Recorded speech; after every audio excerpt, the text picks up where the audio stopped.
Hello and good morning, everyone. OnlyPositivity here. I do not have my coffee with me. I used to do these things early in the morning, and now, I just kind of like to do it after I get everything done for the day. So it's a little bit too late to have coffee, but I'll get back on that grind real soon. So, in any case, ready to kick off podcast number 55 on this playlist that I'm looking to launch called Elevated Thoughts. So before diving into the story and the book and everything for today, let's go ahead and start with the level set. So, as I endeavor upon pursuing knowledge and life experience in this next phase of life through fitness, photography, cannabis, traveling, many more things, one habit that I've really formed is reading. So this podcast is going to go through one of the books, my voice just cracked, one of the books I've read as of late, take some of those lessons learned and maybe apply it to my life. But in general, we're going to take it a different direction today.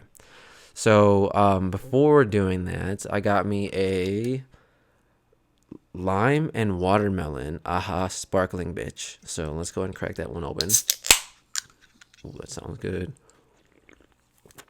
Alrighty. So story for today. So the other week I was at Fogo de Chao in Naperville, and it's a dope ass spot. Went there for one of my buddies' birthday parties and shit like that. Birthday parties. It was his 30th birthday, and we went out for dinner. So birthday party makes it sound like we were at a fucking bowling alley and there was cake involved and shit. So in any case, there was cake, but we'll talk about that later. So, what I was noticing, what was really cool is like there was a lot of young waiters, right? There's one dude who kind of handles you, and there's another guy who's like, he's like floating around. They're wearing different things. One dude has a vest, and he's like all about the meat. He's like, oh, this is what we have today, and this is what we have today. We have 18 different cuts, and I'm just like, go for it, dude. But he was like a really young kid, and then his like partner in crime was another young kid, but he was like a hype dude. You could tell he was kind of like a fuck boy. So he comes over, and right away we're just kind of like talking about my buddy's birthday and shit, and he's like wait, it's your birthday? And we're like, yeah, it's his birthday. He's like, I got some crazy shit for you. And I was like, okay, like it better be some Magic Mike shit, fucking bring that shit out here. But he was really intense about it. So he comes back with this like Remy Martin, it's like sweet liqueur, and it's in like these champagne glasses, and there's like a strawberry. It was actually pretty good. I mean, I don't think I'd buy it, but it was really good. It's just not my type of liquor to drink. So in any case, he's like, dude, I got a bunch of shit for you tonight. I'm like, all right, cool. And mind you, this dude's wearing a Gucci mask the whole time. So and so then whatever, the night goes on, we're getting it done, we're eating and shit like that. And then he brings out liquor cart. So he brings out the liquor cart, right? And there's this Asian dude pushing it with him who's got like frosted tips. He looks like a Dragon Ball Z character, dude. And he's like asking if we want anything, and everything from the liquor cart's super expensive. So I'm good, I gotta drive, so I'm not really drinking. And then my buddy's like, I'm actually good.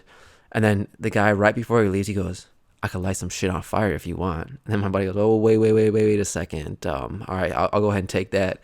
So he proceeds to make this like cocktail, and he lights it on fire, and it brings out the fragrance in it or whatever the fuck, right? So, and then that other guy goes, I got crazy shit coming to you all night. And I'm like, dude, you are hype as fuck, but I'm digging this energy, right? So anyway, his last little surprise was he brought out like some cake, for my buddy, and like some lava cake and some ice cream and shit, and it was dope. And then at the end of the day, he comes over, and he's like, yo, if I'll give you guys a $15 coupon, and essentially if you just give us a review, we've been taking care of you guys all night. Reviews go a long way. And I was like, bet, dude, I'm gonna do that shit right now. So what I find out is that his partner in crime told me they call him Gucci Boy at the restaurant. So I'm typing up this review on Google, right? And then I'm like, yo, go get Gucci Boy. And then he stops for a second because he forgot he told me. He's like, wait. He's like, oh shit, I do know a motherfucker named Gucci Boy. I'm gonna go get him. So I write this review and I go, yo, Nathan and Wyatt were the dopest servers ever. Y'all better give Gucci Boy a shot of the Remy. Real talk, great service. Fucking a bunch of fire emojis, hands up emoji, prayer emoji, fucking, all the dope emojis. So, yeah, it was kind of a fun little engagement, dude. That guy was hype. Gucci Boy was hype. That made me hype. So I hope something good comes of that whole review situation, my dude. But yeah, looking forward to going back there. It was really fun. So in any case, we come back to the book for today. So the book for today is 2666 by Roberto Bolano. Now, I was trying to go, different ways with putting this podcast together because I really would want to like read passages to you guys out of that book, but I don't know, there might be some copyright issues, and I don't want to like take any of the credit away from my dude Roberto Bolano. He's actually dead, like he's not alive anymore, but I mean, you got to appreciate his work. And I don't know, I'm breathing kind of heavy, but in any case, maybe I'm just excited to be like talking here with you guys today. So, the book is like 950 pages. It's a really, really long book, and it took me probably 4 to 5 months almost to read it. And once I got it done, it was like running a marathon, and I was like, oh, just sigh of relief. But the reason it was like that because there's so much description, right? Roberto Bolano takes his time with describing a scene for you, right? So he puts you there with his descriptive words. He makes you feel kind of he gets your senses moving, right? He makes you feel the atmosphere, and he goes through little intricacies where even though it might not be as useful, it definitely is artistic. So, for example, when you talk about a smile, right? An author can write in a book, hey, he looked back and he saw the girl smiling at him, right? Now, with Roberto Bolano, he'll take 2 to 3, maybe a chapter to build up the scene. And then the smile he describes, he'll be like a smile of endearment, or a smile, an obnoxious smile, or he'll say, a cunning smile. So he will run with the type of expression that you have on your face, because there are different types of smiles, and that's the type of detail that it really makes the book come alive for you. So the way I thought I'd do it was I might read a couple of sentences, or maybe just a sentence, and then I might go into might dive into a little bit more, right? So there's 5 different books within this one book, and part 1 is called the part about the critics. So I'm going to go through this. I'm going to read the first passage, and then I'm going to go through just a little bit of analysis of it. Alrighty, so let's jump into it. So the first passage goes like this. The parade of immigrants, like ants, loading the flesh of thousands of dead cattle into the ship's holds. I'm going to read that again. The parade of immigrants, like ants, loading the flesh of thousands of dead cattle into the ship's holds. Now, when you think of a place maybe like Ellis Island, right? It probably looked just like the imagery that Roberto Bolano is looking to convey, right?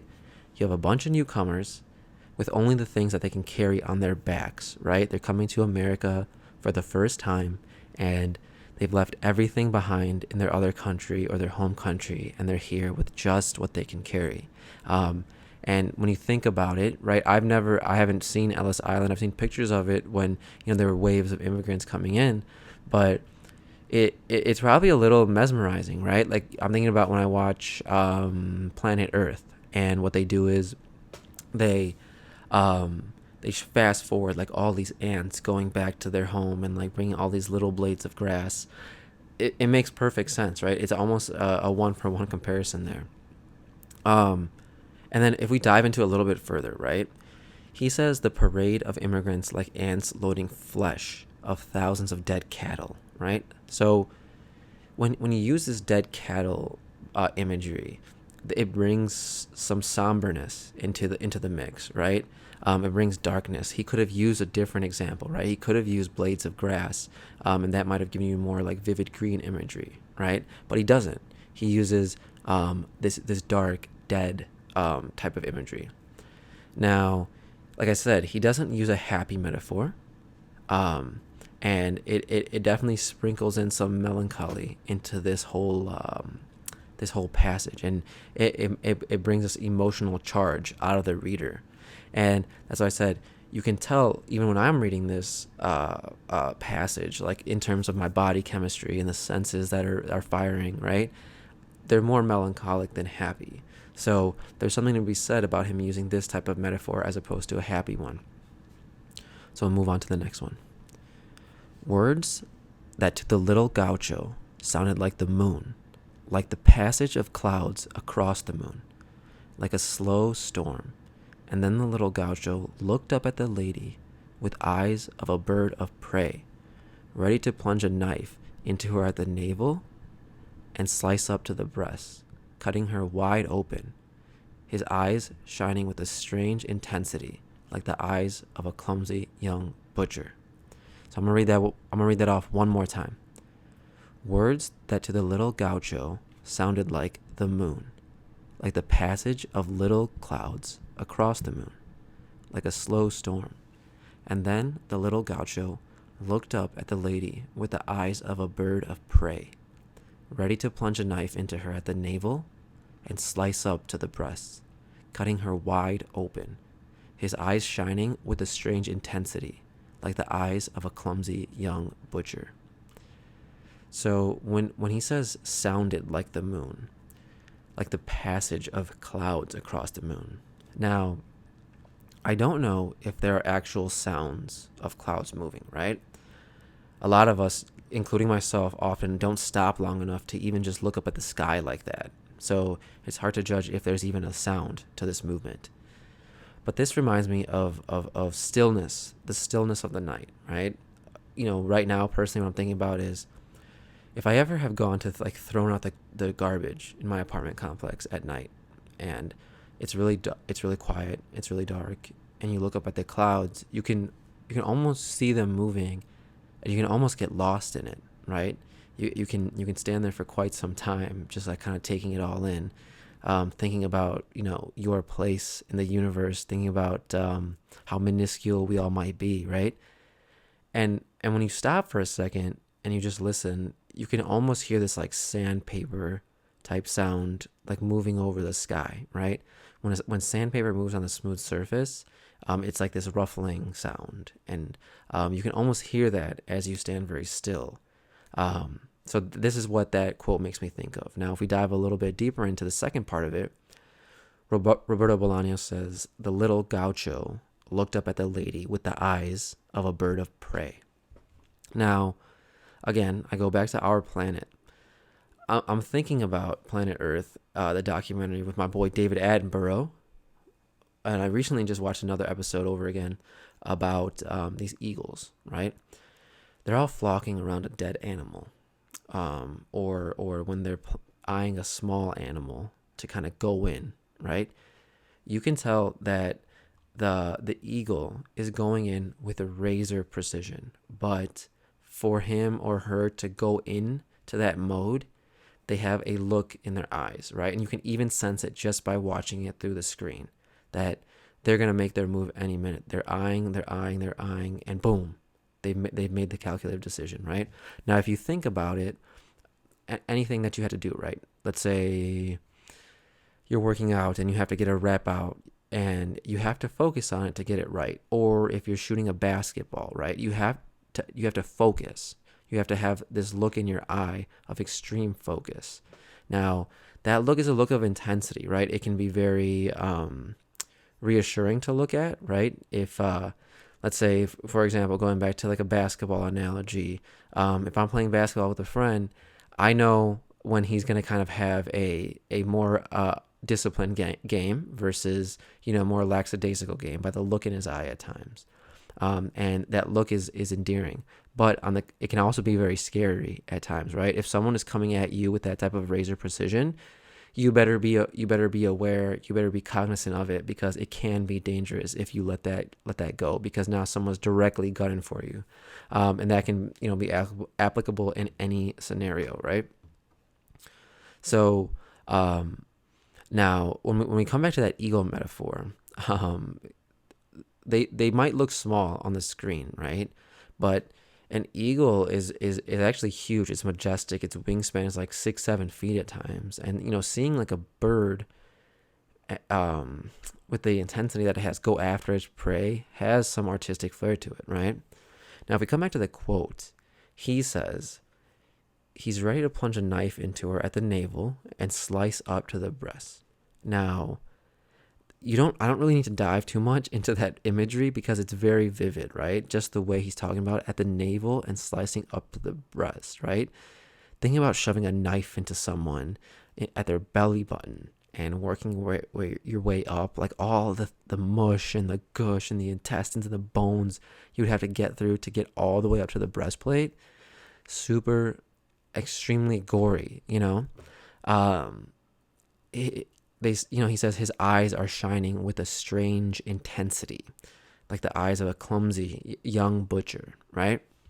Now, in my experience with anyone who's like new to anything, they seem to try to impress and like, showcase their skills, right? So they attack things with a certain level of like enthusiasm, right? Like when I start a new job, I want to showcase, that I'm bringing some value, or to a new team, I'm showing some value here. So I'm going to behave with a little bit more intensity, show some more results right away because I want to prove myself, right? As opposed to those who have been there for a while. Now, in this illustration, he's using this example of a young butcher to showcase the cutting and the gore portion of it, right?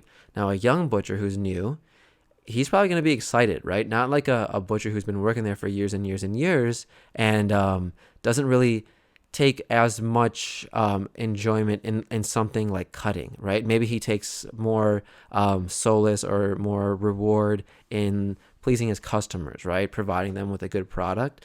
But maybe someone who's new is gonna love using their knife, right? I love cutting. So that intensity, like I said, Roberto Bolano will take the time to illustrate that for you. You don't know it until you put the book down. You're like, man, I was really there in that scene. Every time I would read the book, it was like diving in, right? It was like being there, sitting maybe in the background of a scene because the descriptions are just so deep. Okay, so we go back to my next quote here.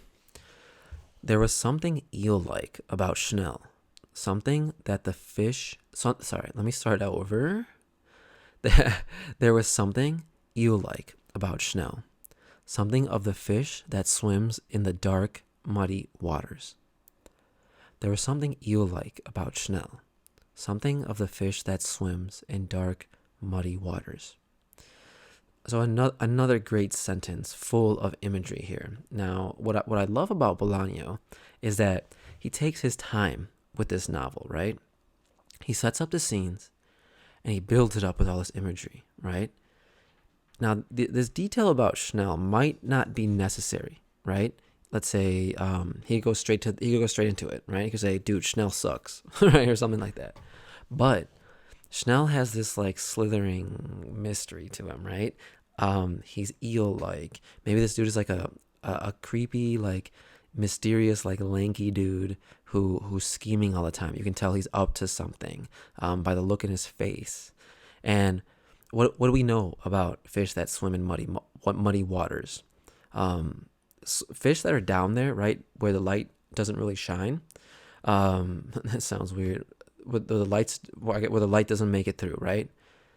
They navigate better in the dark, right? So they have special tools, maybe certain better eyesight, something like that, where it's more comfortable for them to be in a dark, murky area as opposed to in the light.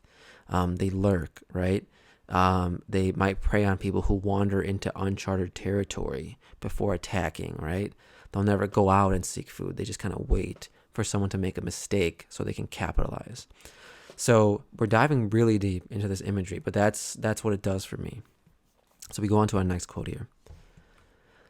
The lady murmured the name Benno von Archimboldi as if biting a gold coin to test it. The lady murmured the name Benno von Archimboldi as if biting a gold coin to test it.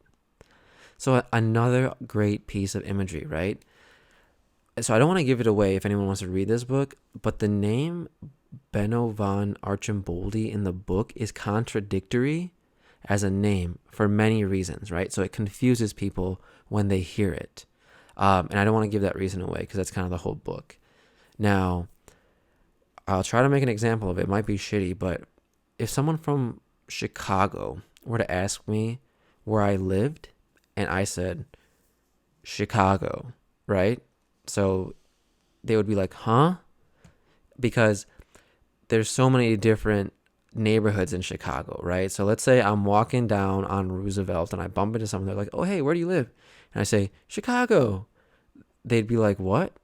Like Chicago, because there's Streeterville, there's Gold Coast, there's Lincoln Park, there's all these different areas. And for you to just say Chicago would be kind of like, wait a second, I got to think about this, right? So coming back to the lady who said it, the lady who said Benno von Archimboldi said it in a way where she knew something was off, right? As if biting this gold coin to kind of test it, right? She's never heard this before or never been responded to that way. So we move forward to our next quote. Not without racking up one upset or another that simply added a dash of pepper, a dash of mustard, a drizzle of vinegar to orderly lives. Not without racking up one upset or another that simply added a dash of pepper, a dash of mustard, a drizzle of vinegar to ordinary lives. So, come back to the quote. Let's break it down. What do we add dashes of pepper or mustard or vinegar for? We add it for some more flavor to spice things up. So in this metaphor, Bolano is comparing like upsets in life to seasonings in food. And to me, seasonings are a good thing, right? And I think the point of this is that, we have our trials, we have our tribulations, but maybe we shouldn't look at them as negative. They provide us with stories to talk about. They make us enjoy life. They give us a lust for life, right? Because what makes the good even better is some of the times where you remember the bad, right? They provide us with these stories to talk about. They show us how we can be resilient and overcome obstacles and things like that. Now, when I think about my past struggles, I don't necessarily regret anything, right? I simply view them as opportunities to learn along the way. And it seems like Bolano does as well. A little bit of seasoning in life that makes it worth going through. And that's a great concept. So we move on to our next quote here. I felt happy because I saw the others were happy and because I knew I should be happy, but I wasn't really happy. I felt happy because I saw the others were happy and because I knew I should be happy, but I wasn't really happy. Now this quote is redundant, right? The word happy is all over the place. But when you see other people happy, your gut instinct, right, subconsciously should also be like, I want to be happy, right? These people are happy. Why would I not be happy? It's kind of like when you see a baby laugh, right? It's hard not to be happy when you see a baby laugh, right? But going a step further, maybe you feel like you should be happy because majority of the people are going to look thrilled and jovial to see a baby laugh. But maybe if you're not truly happy on the inside, you'll feel something like this quote is trying to convey. You feel something going against the grain inside your emotions and things like that. And you're not happy or necessarily as happy as the people around you or those who appear to be happy around you, right? And again, you want to be in a spot where when you're around people who are happy, you should also kind of get yourself there because you don't be the one person that's like all sad and, like I said, like being a downer. But here is a very good illustration of that feeling, right? He's constantly saying the word happy as a reminder that like, hey, maybe you should feel this emotion. But at the end, he ends with, I wasn't really happy. So it seems almost fake, right? So we come to our next quote. As if good manners were the only thing sustaining their relationship. As if good manners were the only thing sustaining their relationship. Now, we come back to some of my experiences, right? So, a question would be if any of you have ever had friendships with someone that you're just maintaining for the sake of kind of maintaining it because it would be, you don't want to take the L of letting that go, right? That's what this feels like to me. I've had friends who I've lost touch with over time, over, quarantine, where I didn't really realize we were surface level, right? Until I couldn't really see them due to like restrictions and things like that. And then you realize there's not really much tying you together, right? There, for other people, it's like, yes, we are even stronger, right? This totally clicks in for me. But there's certain people that realize, hey, I just have to do an analysis on the value that people are adding in my life as well, right? And here's a good attestation. It's like, if there's nothing really tying you together, it might just be that good manners are the only thing holding your relationship up. So just some food for thought on that one. Moving on to our next quote. Then he said he called her sometimes, and it was like talking to a stranger. Then he said he called her sometimes, and it was like talking to a stranger. Now, this is more of a straightforward quote, a lot deeper than not hearing from someone. And when you do come into contact, they're like, hey, stranger, you know what I mean?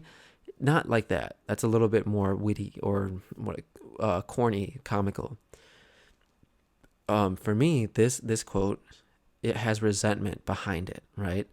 It's a phrase that Bolano put in the book that really illustrates some deeper, some past history, right? Some darkness. Like there's something more at bay, because this statement is too surface level, but it hints at some darker thoughts behind it. It's hard for me to use a perfect example here, but it's like someone who you think you should call, right? And when you do call them, they're a little pissed but don't actually want to say it. So like, for example, like my mom does this all the time, right? She's always pissed that I'm not calling her enough, right? So when I do call her, she'll pull some comment like that, like, oh, hey, stranger, oh, who are you? Oh, what? Some shit like that. But it's all funny. But yeah, like this is what it seems to me, right? There's a lot of time, that we set up expectations for our relationships, right? And this is one example of it. That's what it shows me, where it's like, hey, when you say it's like talking to a stranger, right? There's some negativity behind that, and there's resentment behind it. And if I'm saying, hey, look, someone who I once felt like I knew really well, because of their lack of communication with me, they're now a stranger, is an interesting thought, right? It's not the true sense of I don't know you anymore. It's more of this, why haven't you spoken to me? We've had some conflict and we've kind of not talked for a while. So anyway, I'm going on a tangent here, but like I said, these quotes make me think things if you just stop and kind of read them a little bit further, right? So we go on to our next quote. Less interested in literature than literary criticism. Less interested in literature than literary criticism. Now, to me, this is a symbol of toxicity, right? There's a difference, right, when you're viewing something objectively and having discourse on it, right? Versus your bias, versus your opinion, okay? Now, we see a lot of influencers and people these days who try out new places, right? And they look for the bad. So I know this dude on Instagram who I go look at sometimes to cringe. And what he'll do is he'll go and he'll review things, right? But all he's doing is saying bad shit about it, and that doesn't invoke responses. People will definitely go back and view it, but to me it's like, yo, bro, like, how do you? I understand how you feel about this situation, but like objectively review it. Now let me go a step further than that. So my boy Mark Waynes, what up? So Mark Waynes has an awesome candor when he's reviewing different foods, right? He never really says he doesn't like something because that's his opinion. And I don't think his opinion needs to come into play. And I think he knows that as well, right? You can tell when he has that kind of like, like just came my pants face, that he really loves it, right? But other times he'll go, this is really good. And after watching enough videos, that means he kind of does it. It's not his favorite thing, but he explains it. He'll be like, oh, the tenderness, that flavor, that lemon in there. So he's describing the food for you without his opinion, right? And that's what I want to hear. I want to understand the moving parts of it, because he might like the flavor of, star anus. You might like that flavor, right? I've never tried it. So that's a bad example. I just guess I want to say star anus. But let's say he likes the flavor of basil, right? I don't really like that flavor. He'll say, "Oh, the basil." And he said it objectively. He said what's in there, what it's made of, and I can say, okay, you know what? Even though that might have been him splurging over that, or he goes into full orgasm mode over that, I personally don't like basil. So now I know objectively what that's all about, and I can choose not to try it, or I can, right? But if he just took a bite and goes, "Oh, this sucks," it's like, okay, I don't know you like that. I don't know your preferences. You have to describe it objectively. So there's a lot of conversation where it's all about, hey, how can I criticize this thing? But that's different than having objective rhetoric, objective conversations. And even in the workplace, that happens all the time, right? There's people who are going to like to talk shit. They're going to thrive on it. But you just got to kind of stay away from toxicity and make sure that if you are talking about things, talk about them objectively. And it's okay to have an opinion, man, but you don't want to be negative all the time. So I'm not going to get on my soapbox there, but that's what that quote kind of like brings me to. Move to our next quote. He called to her, but no one answered his calls, as if the silence had swallowed up his cries for help. He called to her, but no one answered his calls, as if the silence had swallowed up his cries for help. Now, this reminds me of a time when I was like 8 or 9, and my parents had they didn't let me know they were leaving the house, right? It was a weekend. They weren't going to work, but they just went outside. And I was on the computer upstairs, probably playing gizmos and gadgets, dude. I used to play that game all the time on the computer. And so I go downstairs and no one's home. And not my brother, not my mom, not my dad. And I start saying, "Hello, hello. And is anyone home?" And sometimes they used to do this thing where they would just like be quiet and just kind of mess with me, kind of maniacal, but it's all good. That was a joke, I guess.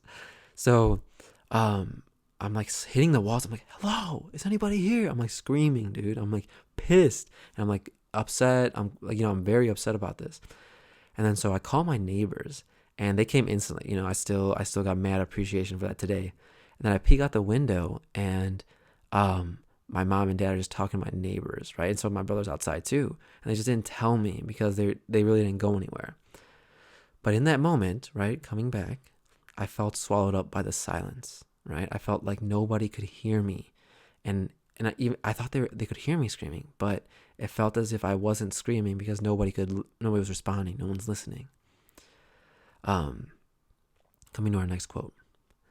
Coincidence, on the other hand, is total freedom, our natural destiny. Coincidence obeys no laws, and if it does, we don't know what they are. Coincidence, if you'll permit me to smile, is like the manifestation of God at every moment on our planet. I'm going to read that one more time. Coincidence, on the other hand, is total freedom, our natural destiny. Coincidence obeys no laws, and if it does, we don't know what they are. Coincidence, if you'll permit me to smile, is like the manifestation of God at every moment on our planet. Now, I'm not too sure of my spiritual beliefs, if I'm being honest here at this point. But the way the quote is laid out is very intense. It's very spiritual, right? And coincidence is a really interesting thing. This quote really states that coincidence obeys no laws, right? Suggesting maybe random events. But then Bolano goes further to state that coincidence is like the manifestation of God at every moment. Now, he's giving you a sense that there's some order to events in life, and they might not be coincidences in the traditional definition of the word, but only quote unquote God would understand that order. Now, I'm not too sure what he means by coincidence being our natural destiny, but I might understand it a little bit. So we don't necessarily know what our lives are going to be like when we're born, But we can sometimes think our lives, of our lives, as a collaboration or a conglomerate of different coincidences, right? Now, I don't know if I believe that, or if that's an accurate statement or accurate interpretation, but our life could be just a compilation of different coincidences, right? But, like, for example, when a lot of times I think about, hey, what if after college I moved somewhere, right? And I had a whole different set of experiences than the ones I had here in Chicago. I think about those things a lot, and I kind of play them out when I'm walking and things like that. And it really makes you feel euphoric about the different directions your life could go in, kind of where you're at now. Next quote. Gradually and hopelessly dissolved, like a river that stops being a river, or a tree that burns on the horizon, not knowing that it's burning. Gradually and hopelessly dissolved, like a river that stops being a river, or a tree that burns on the horizon, not knowing that it's burning. So gradually, hopelessly dissolved. Dissolved to the point where you wouldn't even know it until you actually see it become completely destroyed. Standing back, watching a riverbed dry up over time, or watching a tree burn to ash, right? You don't know it until it's actually kind of done, right? It's hard to slowly watch something dissolve. It's very dark, but it's almost like watching someone have cancer, right? Watching them slowly dissolve, slowly, turn into this like raisin of a person that they once were, is very melancholic, right? And it's interesting that Bologna calls out that, not knowing that it's burning. A riverbed doesn't know that it's drying up. But there is something to be said about these things not reacting to their destruction, right? It brings a sense of stoic and detachment to this illustration that Bologna is working on here, So we move on to our next quote. It was bright in Sonora. It was as if the light were buried in the Pacific Ocean, producing an enormous curvature of space. It made a person hungry to travel in that light, although also, and maybe more incessantly, it made you want to hear or bear your hunger until the end. Man, I fucked that up right at the end, didn't I? It was bright in Sonora. It was as if the light were buried in the Pacific Ocean, producing an enormous curvature of space. It made a person hungry to travel in that light, although also, maybe more insistently, it made you want to bear your hunger until the end. Now, the first part of this quote is really interesting. A lot of times you can't see the other side of an ocean or a lake. And when you look at a sunset in that atmosphere, it looks like it's going to go into the ocean, right? It looks like the sun is going to go straight into the ocean. And it's almost like for a second, it illuminates the ocean, right? But you never want to get up and walk away from a sunset either. You want to sit, you want to watch it, and you want to bear your hunger until the end, right? You're not going to get up because you don't want to miss this. A lot of time when I go for extended walks or hikes or things like that, I want to stop and take rest, right? And have a snack and maybe grab some water.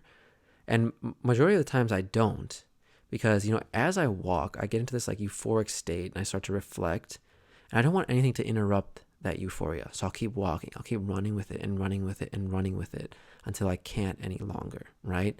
And so like however many miles that means, however many hours I'm walking, I don't want to stop unless I like really am like, okay, you need to take a break now, So it's interesting to understand or try to comprehend this analogy that Bologna was putting together for us here.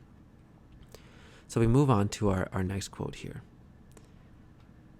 They drove into Santa Teresa from the south, and the city looked to them like an enormous camp of gypsies, of refugees, ready to pick up and move at the slightest prompting.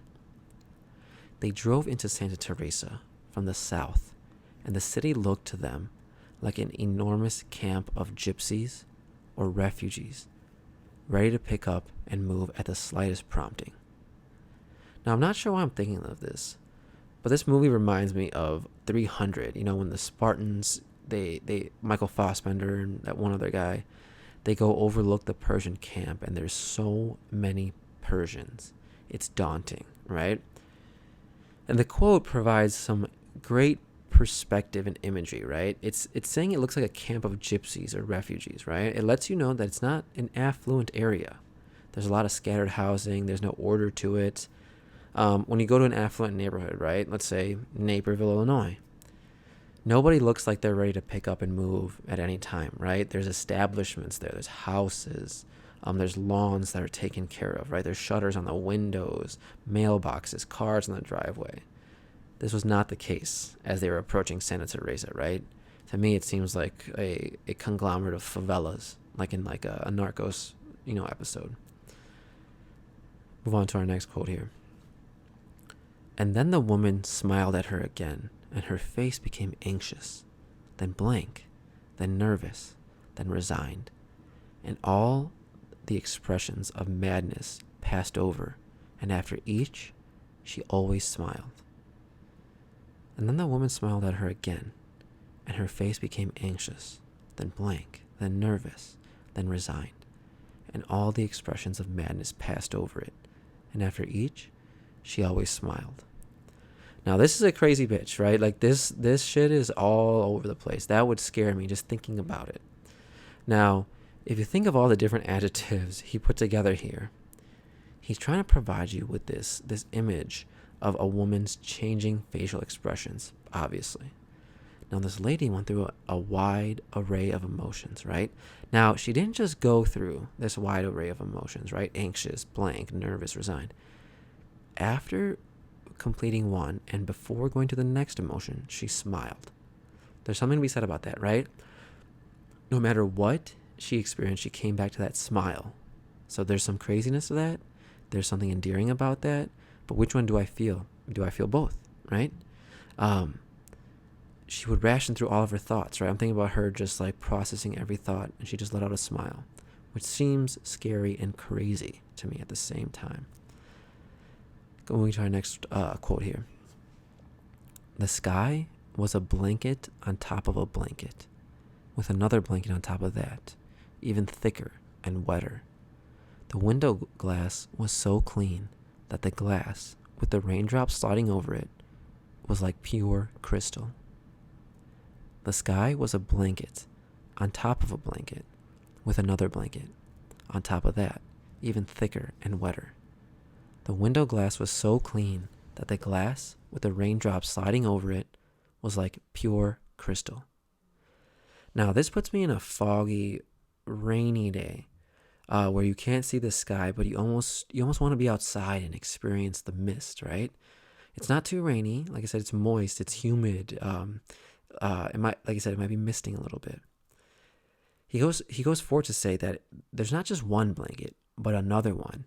And then another blanket of moisture on top of that.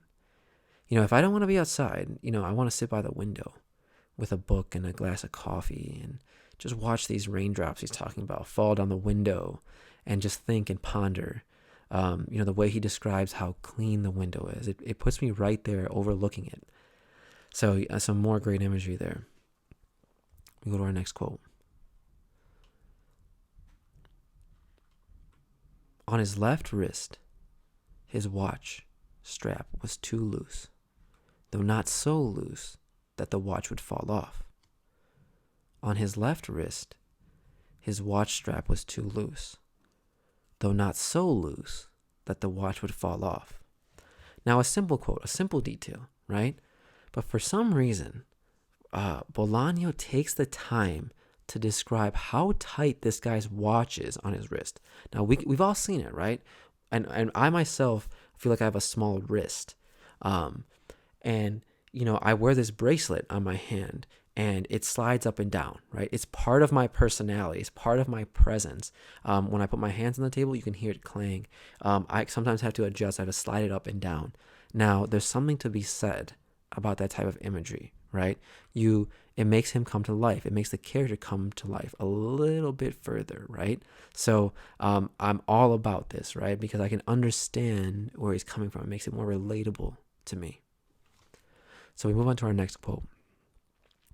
The sky at sunset looked like a carnivorous flower. Now, why utilize the term carnivorous? It brings out some aggression to this sunset, right? If you think about a Venus flytrap, a beautiful flower, but deadly at the same time. The Venus flytrap draws its prey in by being majestic and then closes its jaw, right? Now, why would he describe it this way? I'm not sure, but I'm glad that he did, right? He doesn't use relaxing, tranquil words in this scenario. He uses the ones that he chose. We move to our next quote. A curtain of smoke enveloped them like the fog that drifts before a murder. A curtain of smoke enveloped them like the fog that drifts before a murder. Now this puts me in a place like a cemetery at night with that fog just floating very low to the ground. You can see it at your feet, right?